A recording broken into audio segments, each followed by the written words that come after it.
You want something also that's not just a great message, that they present it well and they're, you know, theologically sound and all that, and they're speaking Greek to you, and you're going, wow, I am so impressed by him.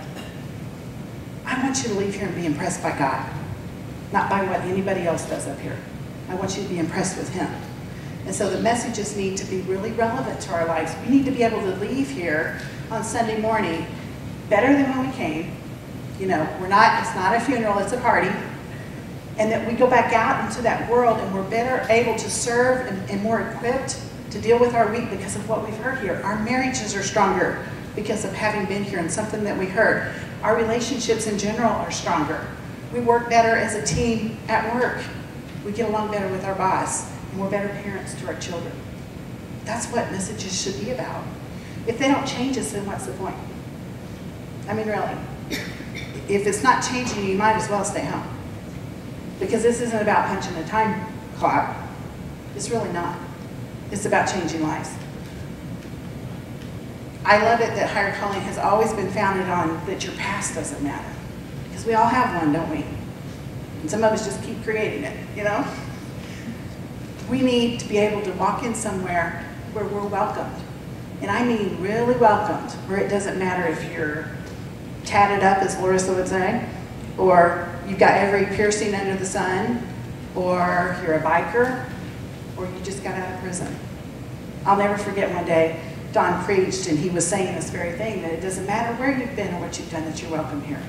And he was painting that picture, and he said, it doesn't matter if you were just on crack right before you came. It doesn't matter if you met a drug dealer, made a drug deal out in the parking lot before you came in. It doesn't matter if you smoke, if you drink, what's going on in your life.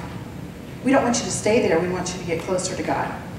But Don was preaching and he said, you know, some of you have been in jail. And I'll never forget this. It was a visitor that came up to him and she said, how did you know I just got out of jail this morning? And he was like, I didn't. I mean, he didn't know her. But it was speaking right to her. Because I'm telling you, I don't know if you guys have hung around here so long you've forgotten. I think some of you have. That's why I love to go home to my home in Tulsa and be reminded of some of these things I'm telling you. I love it. I don't like anything that's going on during the service, and I'm bored to tears, but it energizes me because I go, wow. And they're reaching people there, and that's great. But when I look back, that's not what I believe that God wants us to do. And I don't want us to hang around here so long and get so used to this culture that we forget it's not like this everywhere. It's not. How many of you guys have traveled on vacation or something and stopped in at a church and you know what I'm talking about? I mean, they're everywhere. People have been hurt by churches and by religion in general.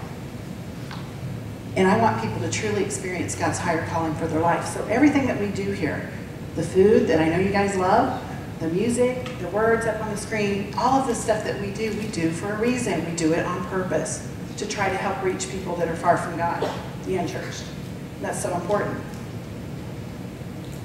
Someday, I have always seen this. I remember Tom O'Neill and I walked in this building the first time, and none of these walls were here.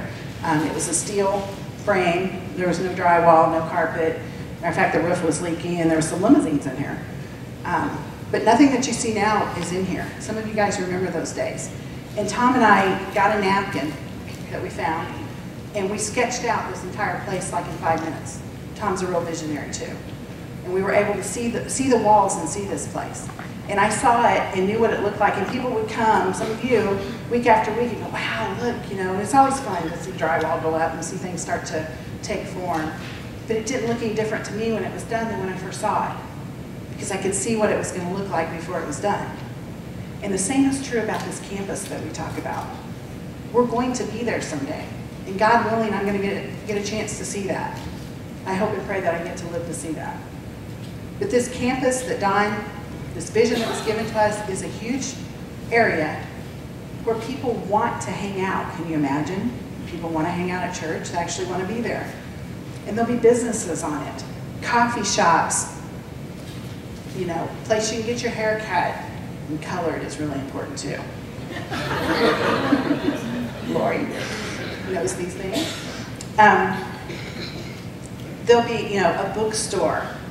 There'll be a gym. All kinds of things that you would do. You know, Carrie and I want to have a restoration house there.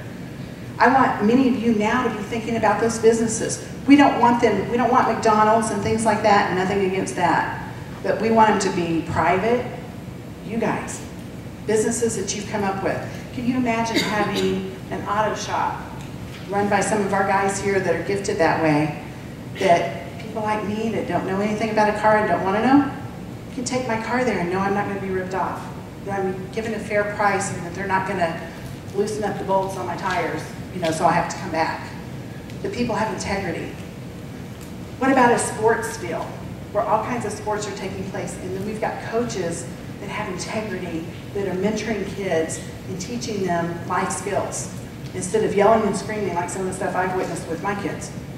Can you imagine that? And these businesses that are there are going to end up paying for the property because they'll pay rent back to the church. And it'll be at a fair price where they'll be glad to be there, you know, and the church will benefit from that. And there'll be a huge worship center where we can come together and worship, way bigger than this one. And there'll be a ministry center. And there'll be a building for each of the 5 purposes of the church. That's what I see. And that we can all hang out there. We can all go to the gym there. We can all then go to like a Borders bookstore and have coffee at the coffee house. Wouldn't that be fun? Wouldn't that be neat if our community had somewhere like that that was a church, but it felt more like a little city? I see thousands of people coming. And you look around and you go, Mindy, you've lost your mind. There are not 1,000 people in here. There's not anywhere close to 1,000 people in this room right now.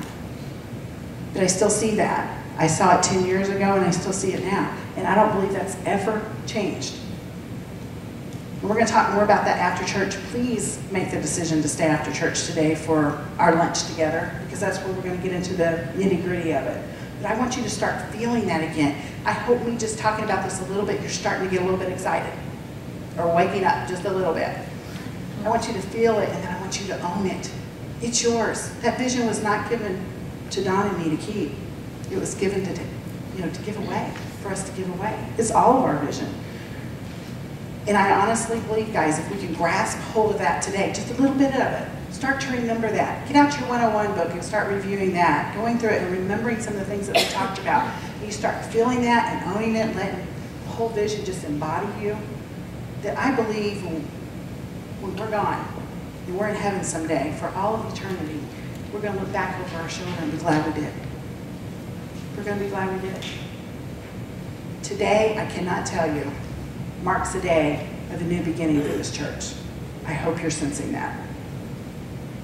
I don't want things to ever be the same again, because new things are happening and God is moving, and we want to jump on that and move forward.